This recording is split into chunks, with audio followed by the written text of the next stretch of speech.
You're listening to Children's Health Checkup, where we answer parents' most common questions about raising healthy and happy kids. I'm Bill Klaproth, and on this episode, we'll talk about managing seasonal allergies with our expert, Dr. Jeffrey Chambliss, a pediatric allergist at Children's Health and assistant professor at UT Southwestern Medical Center. We're going to cover allergy treatment, how to minimize allergy symptoms around the home, and whether or not babies and toddlers can get allergies. Dr. Chambliss, thanks so much for your time. So first off, can you share the basic facts about seasonal allergies? Sure. Seasonal allergies are sometimes referred to as hay fever and occur in people whose immune system identifies a typically harmless substance, like a pollen, as somewhat of an intruder. And for these individuals who are sensitized to certain pollens, when they get exposed to that trigger, their body releases mediators that can cause symptoms in the nose, mouth, ears, and skin. So how common is it then for kids to have seasonal allergies, and what are the most common allergens? They're fairly common. They can occur in about 10 to 30%, maybe even up to 40% of children. There are several allergens that are more common. In the Dallas area, allergies like mountain cedar that pollinate in the late winter are common. Grass allergies are quite frequent, and we have a long grass season in this part of the country. And ragweed is another common seasonal allergen that affects people mostly in the fall. So then what are the symptoms of seasonal allergies in children? Well, in children, seasonal allergies present with things like a stuffy or runny nose, sneezing, itchy or red eyes, occasionally things like itchy ears or throat, sore throat, or maybe even coughing. And for seasonal allergies, these symptoms are going to be present during the pollinating season of that particular allergen. Got it. So you said earlier, basically these symptoms, stuffy, runny nose, cough, etc., this is our body trying to attack the allergen, and this is the result of it? Are these symptoms? That's correct. This is the result of it. And for most people without these allergies, you just don't have that same response from your body. Right, and I know it can be very annoying and troublesome as well. So how can you tell the difference between seasonal allergy symptoms and the common cold since they share symptoms? You're right. This can be tricky because a lot of the symptoms can be similar. Colds and allergies can both give you that stopped up and runny nose. I think one clue can be the timing of the symptoms, where seasonal allergies are going to occur particularly during that pollinating season. How long they last can also be a clue.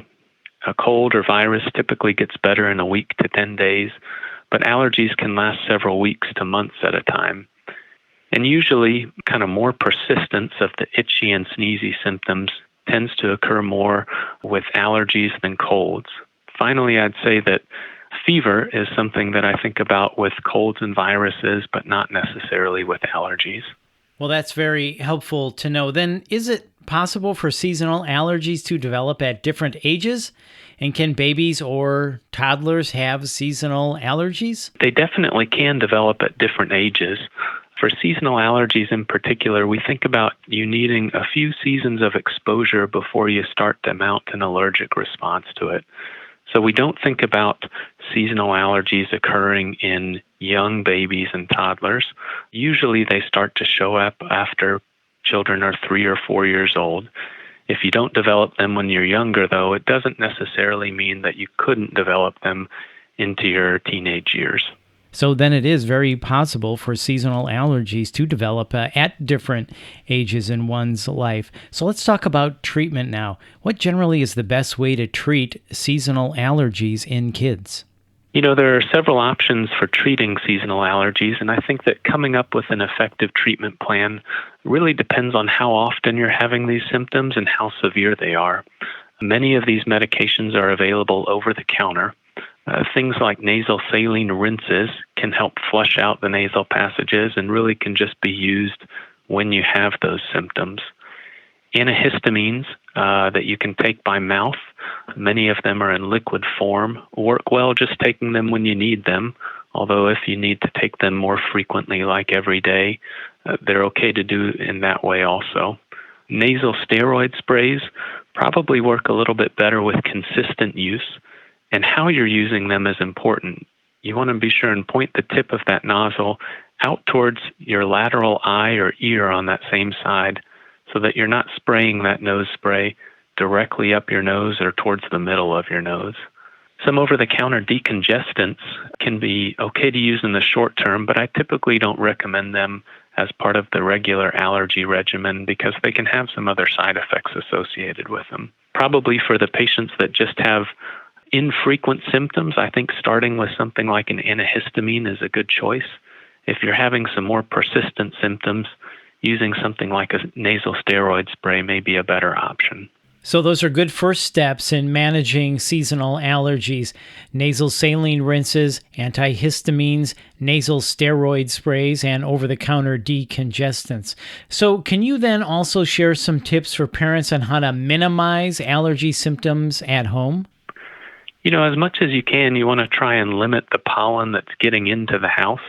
And so keeping your windows closed or even staying inside when you've got high pollen counts, dry and windy days may be helpful. Oftentimes, if kids have been playing outside, having them change their clothes when they get inside or even taking a quick shower or bath can help rinse some of those pollens off. And then finally, using something like a HEPA filter can help decrease some of the circulating pollens that may be inside of your house. Again, very useful tips.